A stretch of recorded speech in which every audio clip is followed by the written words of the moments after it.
We're on, thank you. Mr. Mayor, the game on Mike's work with. Is what? You got it on, man. All right, we'd like to welcome everybody. It's time to get the meeting underway, and the first thing we have before we actually call the order of the meeting is the presentation of the FY16 proposed budget, and that'll be by Mr. Larry Reiner, our city manager. Mayor.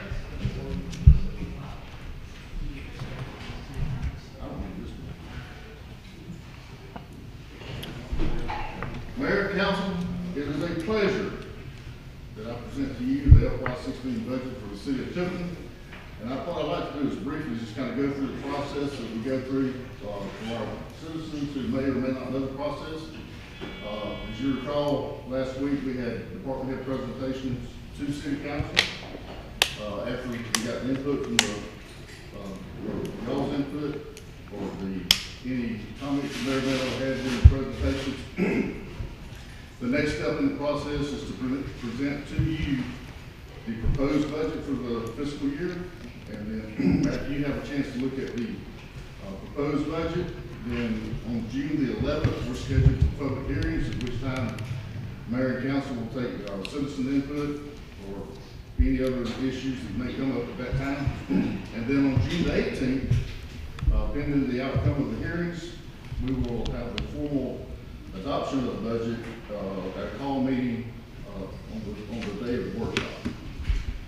That said, we'll just move forward. Thank you, sir.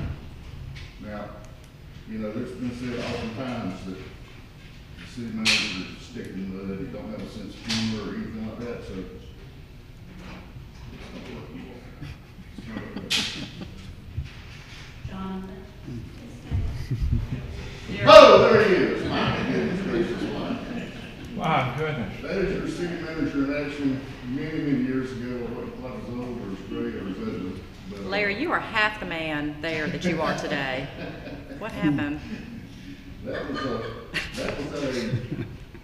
can't remember what, I think we were trying to do the chicken dance or the Macarena or something anyhow. It is what it is. Just thought I'd put it there. Look like you're finna fight somebody to me.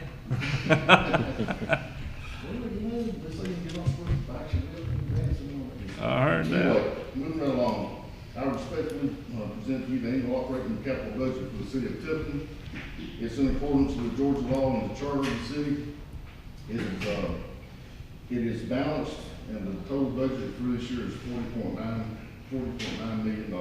That's operating and capital. Some of the things we took into consideration, economic factors and conditions that we're dealing with currently. Currently, the city of Tifton is experiencing stable to emerging economic growth. We're still dealing with the limited growth potential. We're still planning for future challenges for our community, community services to meet the demand and prepare for growth. As you know, we work very carefully and closely with all of our partners in trying to grow the city of Tifton, and that has been a very good relationship thus far.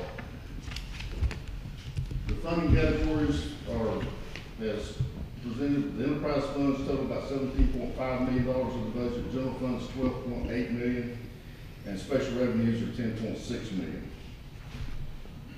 million. This budget encompasses our smart sourcing. As you recall, we had a E&E committee, and one of the recommendations from that committee was to put part of our business back in the private sector. The private sector can handle it, and that has been a very good relationship with ESG thus far. We've budgeted conservative ESG rebates. ESG is the maintenance and operation company that handles those functions for the city of Tifton at this time.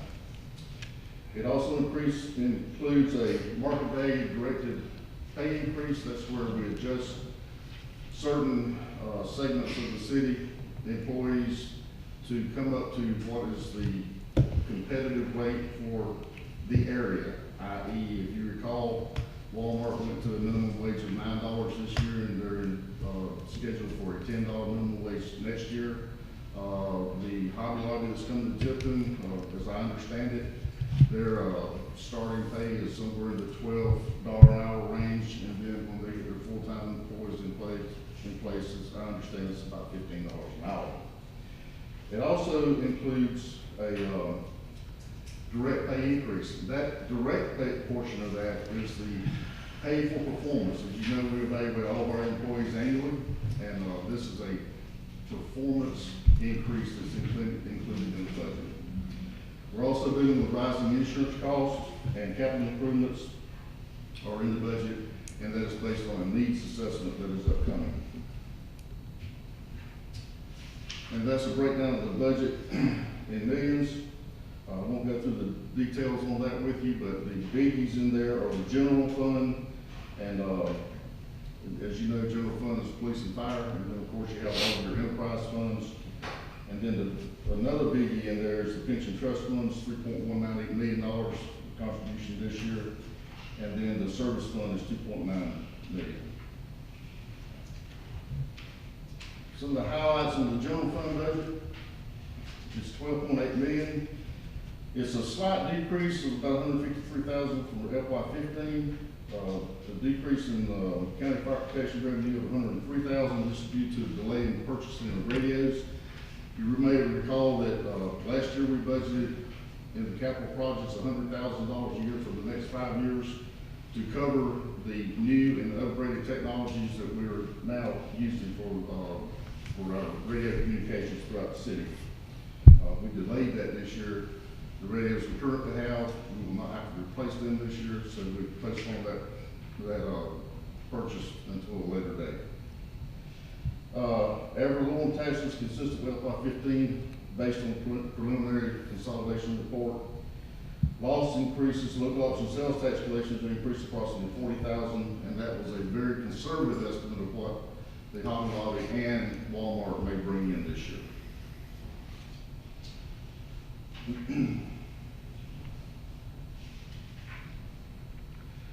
Overall personnel benefits decreased by $111,000. That was as a result of outsourcing public works and sanitary and those public works functions, traffic, and so forth. That decrease was offset by an increase in our insurance costs. Here again, we have set aside $280,000 for the market and direct pay increases for the employees. In the general fund, you'll see this in all of the funds. That is contingent upon projected revenues coming in as it may. Also, in the contract with ESG, we have a 1.5% increase in the contract. And then, as I said earlier, we have a conservative rebate from ESG. The budget is about $500,000. Not for general fund, but all funds. And then here's the revenue sources. We go through this every year. Won't go through each individual line item, but the actual revenues are projected to be down about $115,000 this year for the general fund. And this is a graph of where those funds came from on the previous slide. And this is City of Tifton's Abnormal Digest base. As you can see, in 2013, we had a kind of a peak there, if you will. That was the millage rate increase. And then in 2014, it dropped back down.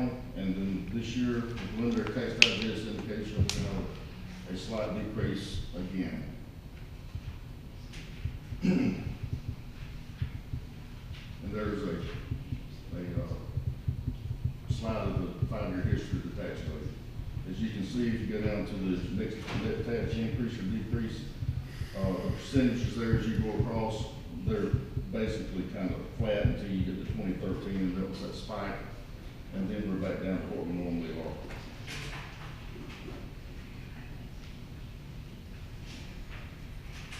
Local option sales tax collections. If you look at what we're projecting for FY16, we're just now getting back to, if you will, where we were in 2008, which is about $3 million in local option sales tax. And you can do the average on that. It's about, is it $2.8 million is the average? Then we have a slide of the use of the tax dollars. As you can see there, the general government's about 1 million. The big ones are police, fire, and public works. That's 4 million, 3 million, 2 million respectively. And but here again, we're down about a decrease in expenditures of about $152,000. And if you look at where they go by department, this is the slide of the previous graph of the previous slide. You can see the big ones, police and fire and public works. Public safety and public works are always the big ones. Hotel motel fund, it's up about 12%. We have had a good year. I think we need to thank our tourism association and all of our partners at the chamber that have been able to get some more of these events out of the conference center and put heads on beds out in the hotels, and it's working real good with those guys. SPLOST funds, this is a 1% local options, special local option sales tax. And these are restricted for projects outlined in the referendum approved by the citizens of Tifton. And we have 2 SPLOST funds that are open now, SPLOST 4 and SPLOST 5. And SPLOST 4 collections ended in 12/31/12. And we have about $266,000 in funds carried forward. Those monies will be used for transportation enhancement grant, capital budget projects, fire equipment and facilities, fuel station, and that project, the station's built, there's a paving project that needs to be completed on that, and we've $120,000 on the fuel station, and that's about $60,000 from the city and the county. And then we have Streetscape 3, and the senior center expansion, that's $146,000 on that, $85,000 remaining the CDBG grants. You may recall that is a multi-funded project. You have CDBG funds, community development block grant funds, and you have SPLOST 4 and SPLOST 5 funds in that project. SPLOST 5, we're averaging about 83% collection rate on SPLOST 5. Average monthly collection is $285,000. Average for the past 10 months, about $292,000. And then projected to the end of 2015 is $576,000. 2016, $3.5 million, and contribution and federal grants are $1.5 million.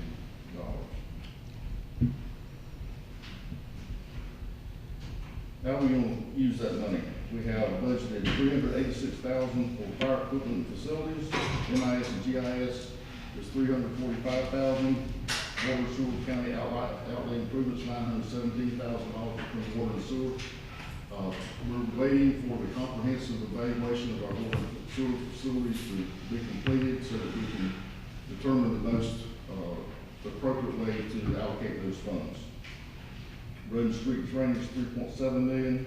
Here again, the senior center expansion is $500,000. And reserve for joint projects $791,000 for a grand total of $6.7 million. And then that's a slide of revenues over the past 7 years, both actual and projected.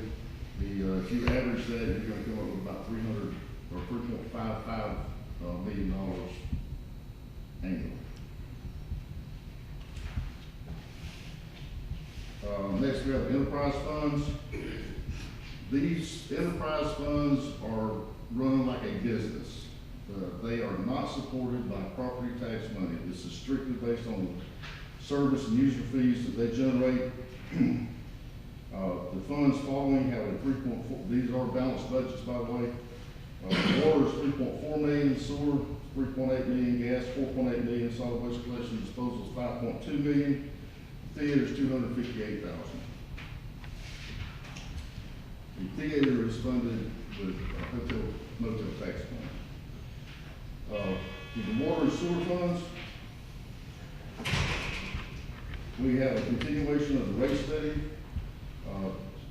Here again, we've estimated a conservative ESG rebate And then we have debt service allocated for the next fiscal year for the sewer, revenue bond. SWCD, Solid Waste Collection Disposal Fund, adjusted revenues and expenditures related to outsourcing and contractual services that we've done. Landfill and budget includes the GMA lease purchase for heavy equipment. As you may recall, we have a GMA lease pool that we're in, have been in it for many, many years. And from time to time, we have to turn that money over so that we don't lose it, and we budgeted for that. I think it's $300,000 that had to be turned over by June 1st of this year.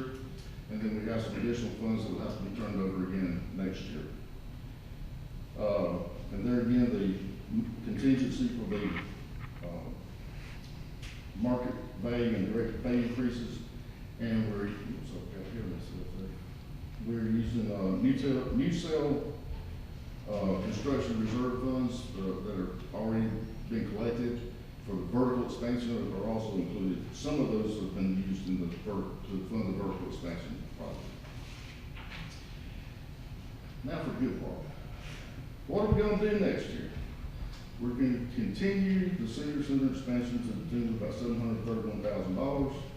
We have budgeted for 4 new police cars, the Chula Fire Station we talked about earlier, fire ladder equipment. We have applied for a grant to purchase a new ladder truck, and that's contingent upon that grant being approved. Those things are expensive, almost $1 million for a ladder truck. We have budgeted a pumper for the O'Lear Fire Station, $250,000. And the one everybody wants to hear about is the resurfacing of 20th Street to the tune of about $700,000. It's in the budget, guys. It's going to happen. Good. Hunt Road, that's the new project that's out there with the Hobby Lobby. That's a $540,000 project. We have an ongoing water meter system upgrade item that has not been resolved yet, but we're working on that. And at the wastewater treatment plant, we have to repair our traveling bridge filter so that we don't get in trouble with EPD. That has to happen. And then we budgeted a new compactor for the landfill to the tune of about $700,000. That's an expensive piece of equipment. Okay. Other funds or resources being required by law to be maintained in a separate fund or detailed in the budget book. Some of those are the capital project fund. All of these have to be maintained in separate funds. The service fund, pension fund, grants, and the sewer sinking fund, the bond. Those all have to be accounted for separately, and they are accounted for. All right, what's it going to do for us? Recommended budget will allow the city to maintain quality of community. I don't know if you guys have noticed lately, but I got to brag on ESG. Is ESG here, but what is ESG? They have done a phenomenal job of improving the appearance of the gateways coming into the city of Tifton, to the extent that Ms. Shirley Marchant has even said, hey, it's looking good, guys, keep up the good work. Enhanced public safety. Public safety is not just police and fire. Public safety is police, fire, transportation issues. If you got sorry streets and people hit potholes, that's a public safety issue. If you have traffic signs down, it's a public safety issue. And also drainage issues. If you have flooding, we have to address all of these. These are all public safety issues. And then the market/directed pay, I can't emphasize enough that the directed pay of that formula is completely based upon performance of the employee. And then it allows for better employment opportunities and assist in the retention of our current employees who have held on with us through thick and thin for the past few years. It's been tough, but it's getting better. All right, as I mentioned earlier, the public hearing for the proposed FY16 budget will be June 11th at 5 p.m. And the adoption of the budget, proposed budget, will be June 18th at a special call meeting at 5 p.m. That's all I have for for you this afternoon as far as the budget presentations. If you have any questions, I'll be happy to entertain them. If you have any comments or anything that you would like to see changed in the budget, please get that information to us, to me, and my staff, and we will make those changes. And speaking of staff, I cannot brag upon Lois Love any more than I've done before. She and her staff have done a phenomenal job. Department heads, especially in getting all this information put together for you, have all worked very hard, and you have a very good budget before you. Again, I'll entertain any questions you may have. Thank you very much. Any questions? Let me tell the present audience and the audience by video that the reason we the five don't have any questions is because we've gone over this a couple of occasions. We had a budget meeting last week. We had the department head presentations last week. All the presentations last week, and Larry does a very good job of communicating with us as well. So if there's no questions, then we'll move on. Thank you, Larry, for that good presentation. We'll now call the meeting to order. We'd like to open with a prayer. That'll be by Vice Mayor Johnny Terrell, and then we will ask you to stand and face this beautiful flag that we have up here, and we'll give the pledge. Johnny? Would you bow your head, please? Our Father in heaven, we thank you again, Father, for this beautiful day you have bestowed upon us. And we thank you for let us be in the steward of your people. Father, we hope that you will guide and lead us in the way you have us to go. And remember our troops on foreign land, Father. Bless and keep them. Yeah. And Master, we just thank you for this day and all your blessings. And in Jesus' name we pray. Amen. Amen. Thank you, John.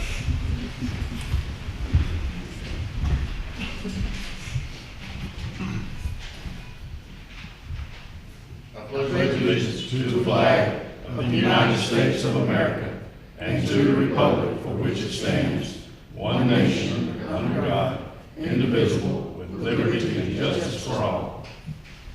Thank you. Y'all can be seated.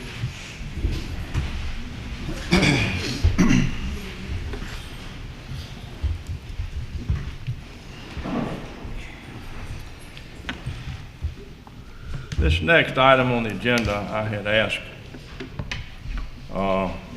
Ms. Rona to have something ready for today. There's a special person here that, you know, it seemed like to me people that do a lot for their community, and you never do hear about them. They don't go out and broadcast it or expect to be on the front page of the newspaper or on TV.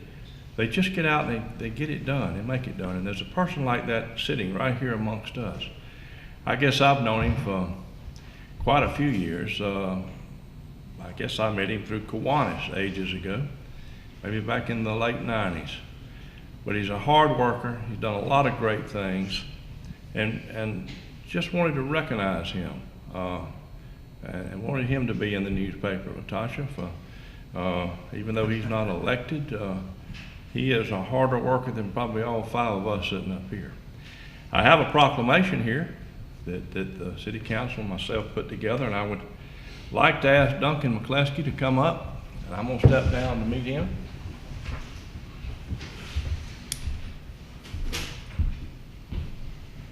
It's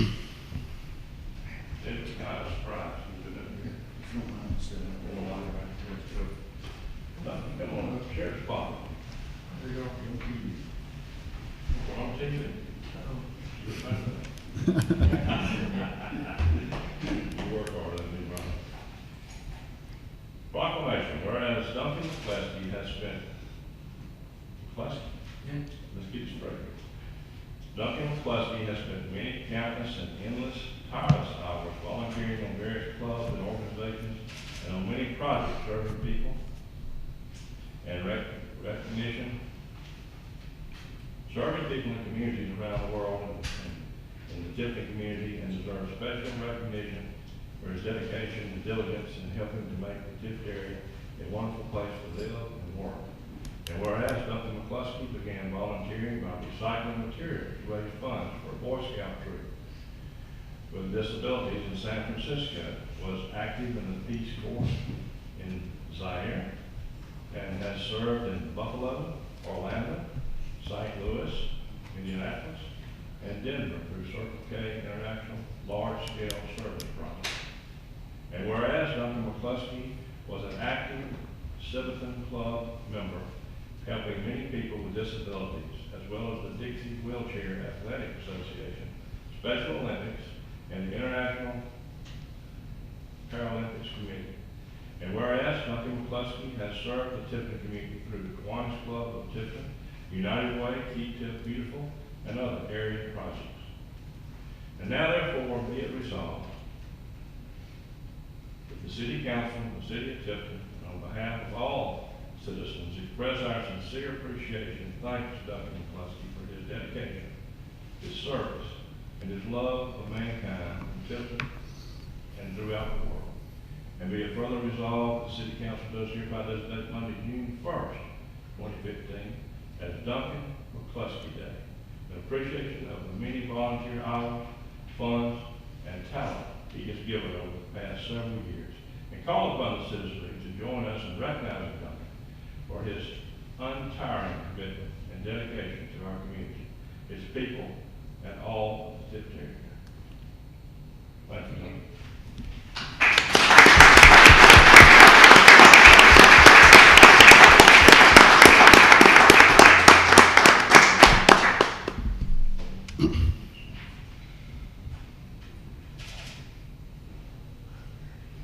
You know, Duncan, you don't think that we can find out so much about it, do you? That little lady right there, when she gets on something, she'll find out everything. She lifts up every rock.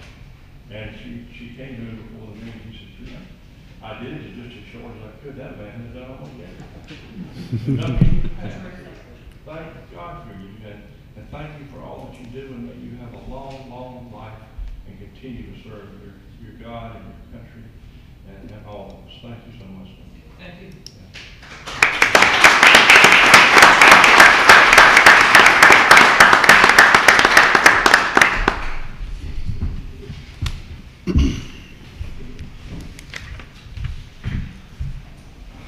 That's what makes Tifton great. We have great people in it. Now we have the approval of the council agenda. Mr. Mayor, I make a motion that we approve the agenda as presented. Second. I got a motion, second. Any further conversation? Seeing none, all in favor, please signify by raising your right hand, saying aye. Aye. That is unanimous, Ms. Rowland. We now come to a time that we all seem to enjoy, that it's a time when our bosses, who's our citizens, can get up and say a few words or whatever they want to say here at the podium. All we ask is that you give us your name and your address. Do I have the citizen input? Okay, thank you. Name off the people. There's 4 listed. 4? Okay. I'm here on behalf of Santos, complaining, and I also have a petition. Ma'am, did you give your, I didn't hear your name and your address?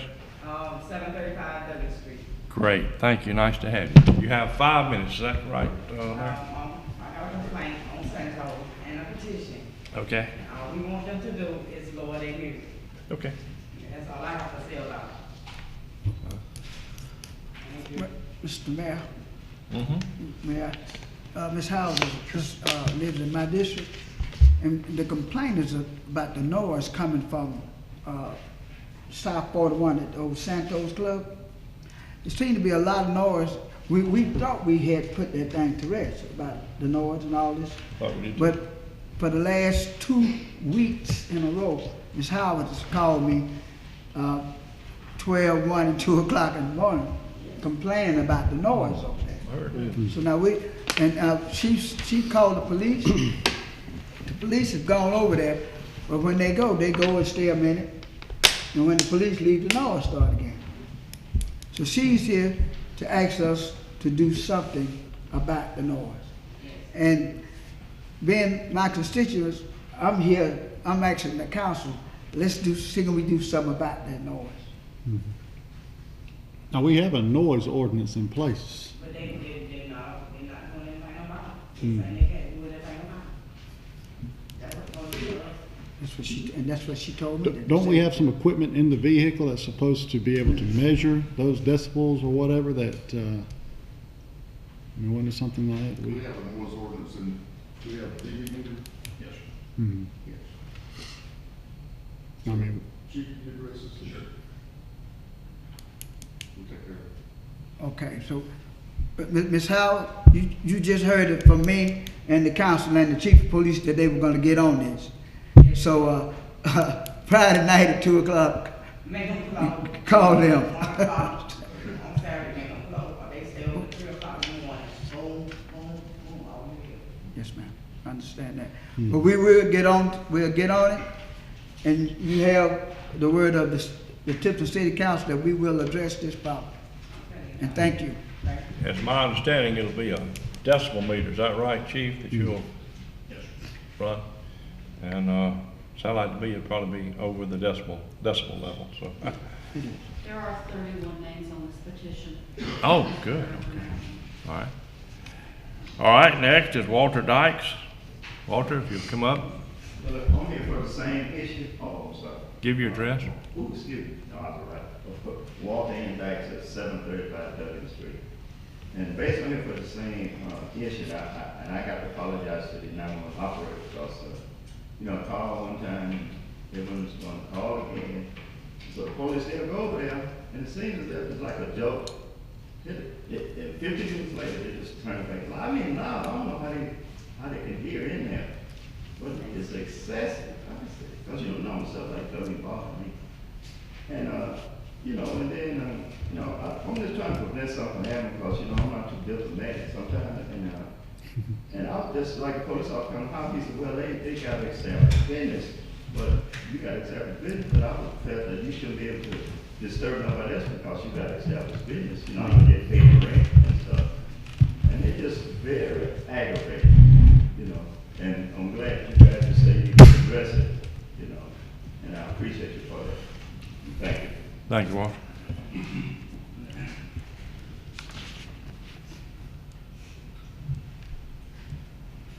Robert Matthews.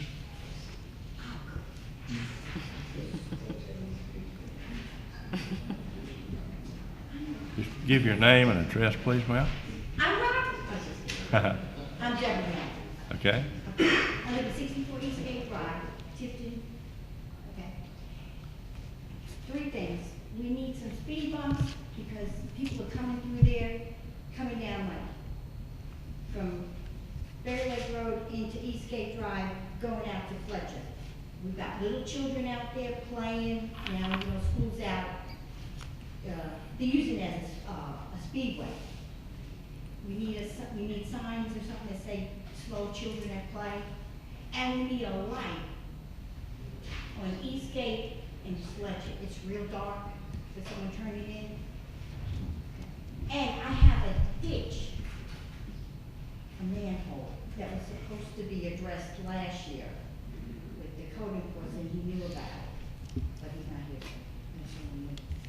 It's a big ditch, and it's all grassy, and if someone comes around it real fast, and they're going in it, they're in it. Because it looks like it's grass, but it's not grass. Tell me again, this is on what road? Eastgate Drive. You know where Jill Bailey is? Yes. Okay. There's that new subdivision right there, and we've been there for like 8 years. The Emmanuel Church is right next to it. Yeah. Turn right there, that subdivision. Larry, what do you know? It's the Eastgate subdivision. I was sitting there racking my brain trying to place Eastgate. I know exactly what you're talking about. This is coming out on Fletcher Road? is that a Yeah, private? we turn from I know, Berry Lake, yeah. Right, The okay. issues where it comes out on Fletcher, not Berry Lake. Yes, okay, I'm with you now. My house is at the end, and it's got that big old ditch with all the grass. This is one of those situations, council, where, the city limits of Tifton ends at the property right-of-way line of Fletcher Road in that particular location. Is that correct? Right there at Fletcher, where it's an issue with the, city, where the city limit starts and ends. Eastgate Drive is in the city limits, Fletcher Road at that location is not in the city limits. But we'll take care of it, I'll get with the county and we'll address that drainage issue you're talking about. Please. Now, the drainage issue you're talking about, is it on Eastgate or is it on Fletcher? It's on Eastgate, it's right in front of my house. That's in the city, we'll take care of that. All right, now the road Eastgate Drive, the road Eastgate Drive is actually owned by Mr. Hurst. Yeah, but my As a house is private not owned road. by Can Mr. we put Hurst. speed My bumps on a property. private road? Huh? Here we go again. I'll have to check on that, but I think when that was annexed into the city, Okay. I mean, this is on the tax assessor's website. That's the reason why I just figured it.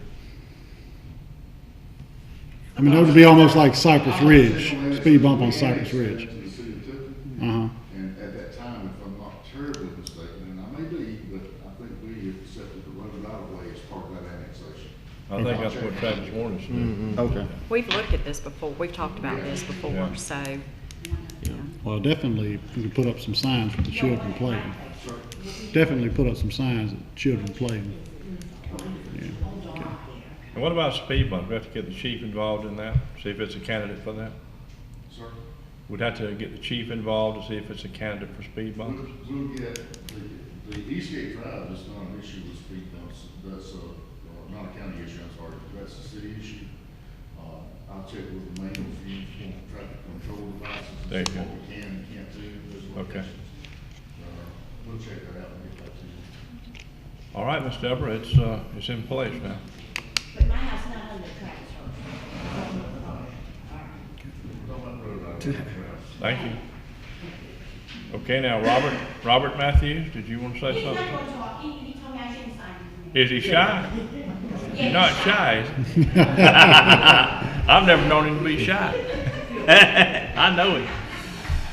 All right then, thank y'all so much, we appreciate it. If no one else wants to speak under the citizen input, we will close that and move forward. Thank y'all. Need to approve the minutes, the following minutes of May 4th regular meeting, May 21st budget presentations, and the May 21st workshop/call meeting. So move. I got a motion, second? Second here. I'm sorry, it's not the budget presentations, I was not able to complete those. It's just the regular meeting and the workshop meeting. Okay, so which one?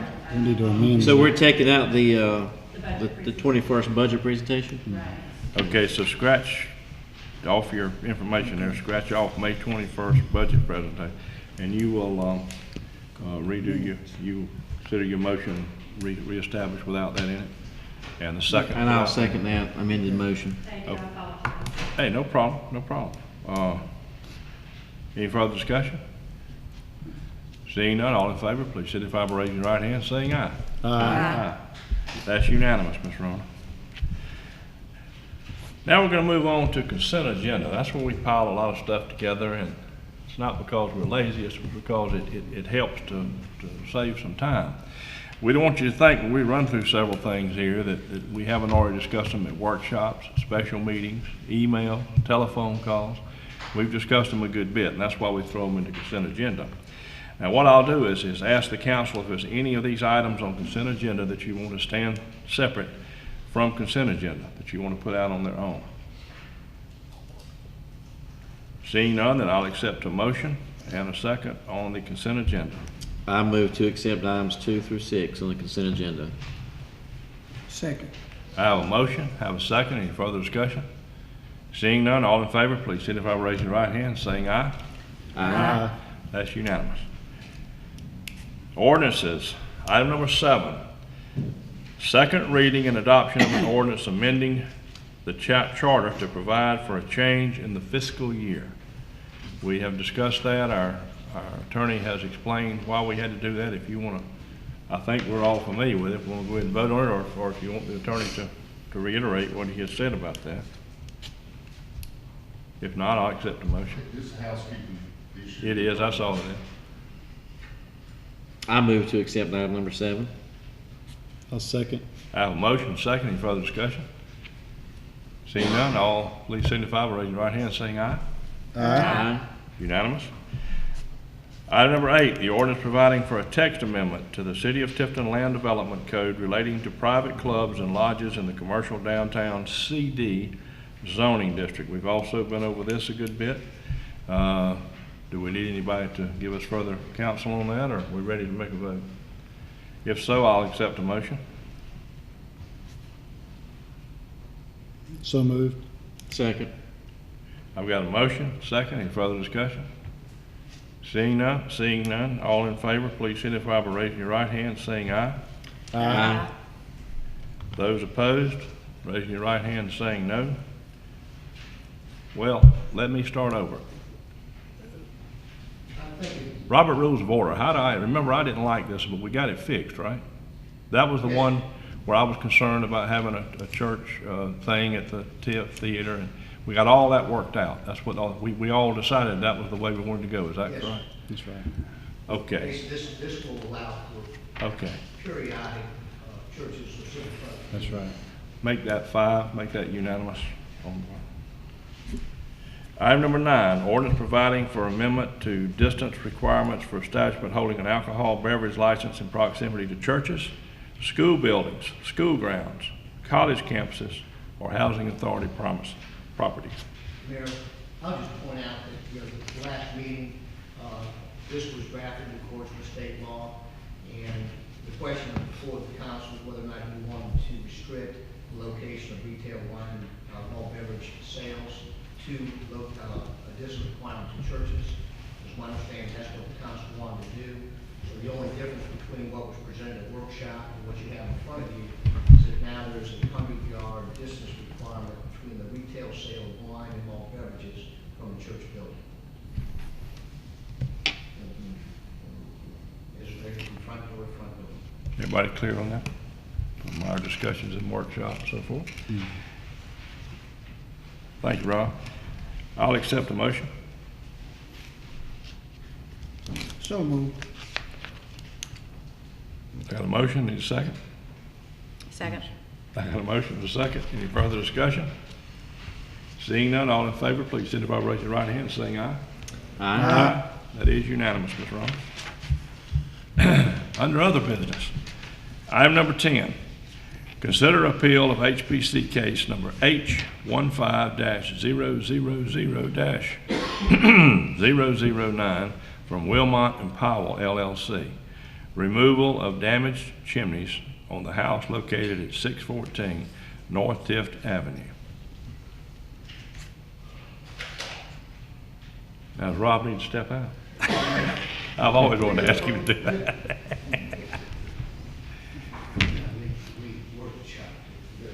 Yeah, we did workshop it. We need to vote on it now. Do we need to ask you to step out? I'm not voting there, so it doesn't make a difference. But You won't hurt my feelings one way or the other. But you may be, my arm feels rough, kind of behind me, right? I'm glad to step out there. For y'all that don't know, I'm just picking on our good friend Rob. Okay, I will accept the motion. So moved. Second. I've got a motion, a second. Any further discussion? Seeing none, all in favor, please signify by raising your right hand and saying aye. Aye. Aye. All those opposed, nay? Nay. Okay, Ms. Rona, we've got 4 ayes and 1 nay. Did you get, okay. Yes, sir. Item number 11, reappointment to the Tifton Tift County Library Board. Yes, sir, we have a request for reappointment on the library board, Cecil Cordell. Who? Cecil Cordell, he is currently serving on the library board, Oh, yeah. and his term is up. The library board has requested that he be reappointed. And I also have included in the packet an application from Philberto Hernandez. He is interested in serving on the HPC, the library board, or the tree board. I just want to bring that to y'all's attention. He has previously served on the library board, but we also have vacancies on the tree board, and we also have one on the HPC. Where's his residing address? 1409 Deer Run. Yeah, Deer Run. Do you know him, Jim? I'm tempted to suggest we put him on the HPC. How does everybody feel about that? If we need to get somebody on there. Just give you a motion on on appointing him to the HPC. Did we ever clarify that issue on HBC members being They just have to be in the city limits. city limit? They Okay, have to have a special interest. right, okay. And would he be in the, Well, he has a bachelor's degree from the University of Texas. He's served in the military for over 20 years. He's worked at the Social Security Administration for the last 11 years. wow. And Cecil wants to go back on the library board? Yes, yes, sir. Okay. Well, I make a motion to reappoint Cecil to the library board. Okay. Second. Any further discussion? Seeing none, all in favor, signify by raising your right hand, saying aye. Aye. And then we wanted to reappoint. Mr. Portal's the reappointment. Okay, I need a motion for the reappointment, don't We have that. Mr. Portal's the reappointment. But So Mr. Hernandez, we could put on the HPC or I? On the HPC. Or the tree. the tree board. Or if you want to think about it, since I just brought it to your attention, Excuse me, did you say he lives at Deer Run? yes, sir, he does. Okay, I'm worried about it there in the city limits.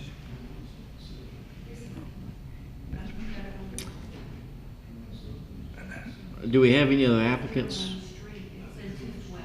He lives in Tiff West on Deer Run. Deer West. It's not different subdivision, I am correct, I was, Deer Run That's your man. Okay, yeah, street in Tiff West subdivision is here. So okay. it's a citizen or has a special interest, is that what it is? A citizen, and they do have a special They interest. gotta have and, you have a, okay. What's? Well, if he didn't have a special interest, I don't think he would actually Oh, stop it. put it down, but I mean, I don't think so, either. Certainly will. He just may wanna Certainly serve. with- He just may wanna serve I on believe the he'd be board. good. Yeah, being in District 2, that would be nice to have somebody on that commission representing my district. So I move that we place Mr. Hernandez on the HPC. I second. I got a motion and a second. Any further discussion? Seeing none, all in favor, please signify by raising your right hand, saying aye. Aye. That is unanimous. Now, let me just say one more thing. If he were to say, hey, I'd really rather been on one of the other two boards, will I'll you just call? bring it back to you. Yes, okay. Do we have any other applicants for the tree board? No, sir. That's why I wanted to bring this one to you. I was glad to get a good applicant. We have one other person who's made application, but that was to the housing authority. We've got a vacancy in the housing authority again? No, sir. Oh, okay, okay. And I talked to him about the two boards. He was Oh, I really see. interested in things for children. I see. Okay. All right, we need to, item number 12 is and we handled both of those just then on the library and the HPC. Item number 12, discussion of additional amendment to the alcohol beverage license ordinance. Mr. Mayor Rob. and Council, I hate to have to piecemeal this thing, and we just amended the alcohol ordinance just a few minutes ago, provided for district requirements for churches. But this last legislative session, they adopted House Bill 152, that's been recently signed by the governor, which basically requires that no one under the age of 21 may enter into a bar.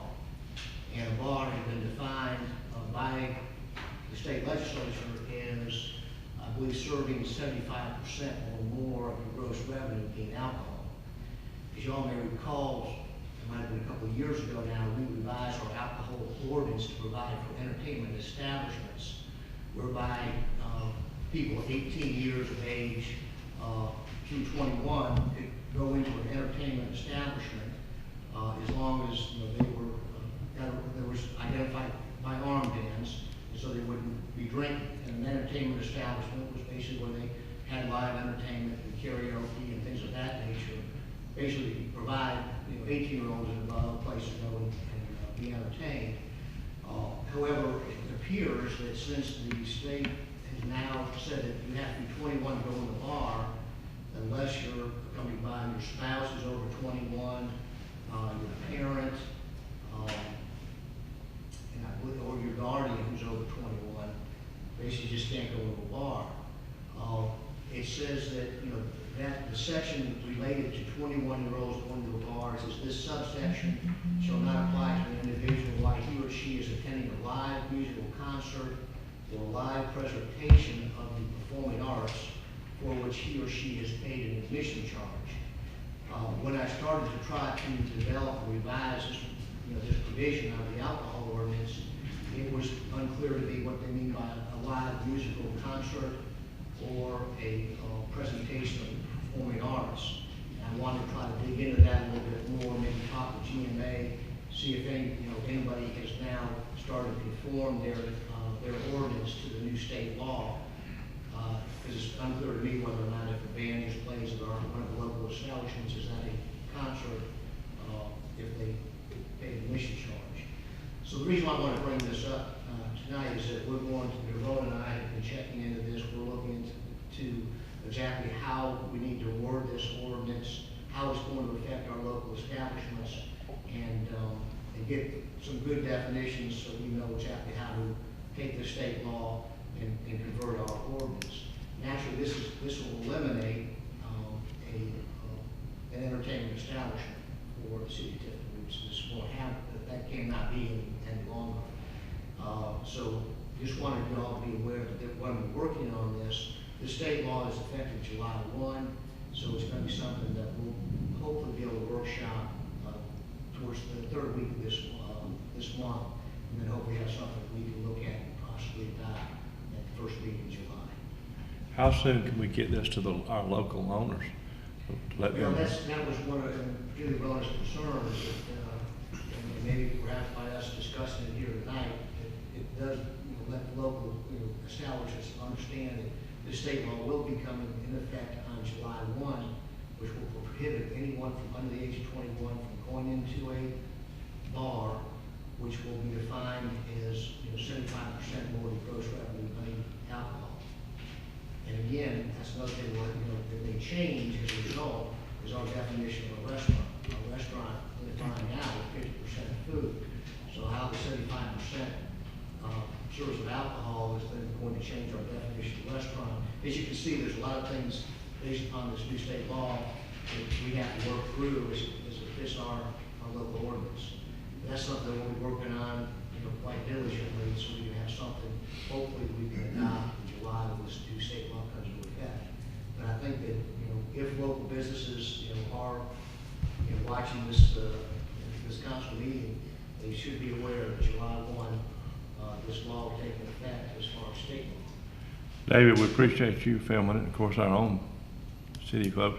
But Latasha, could you put us something special in the paper to really show that off, so people kind of know, because we're not far from July 1st.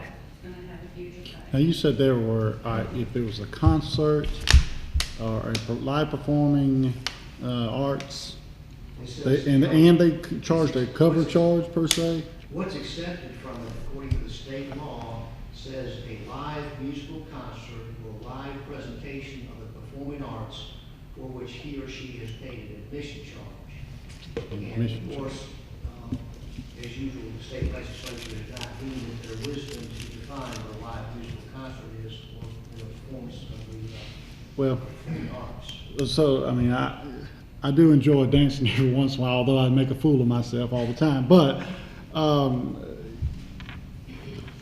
so a DJ, would that be, there's no definition on what a live music event is from the state law? Live musical concert, no. There's no definition. And that's why I was hoping that we could contact GMA, see if we can get a guide.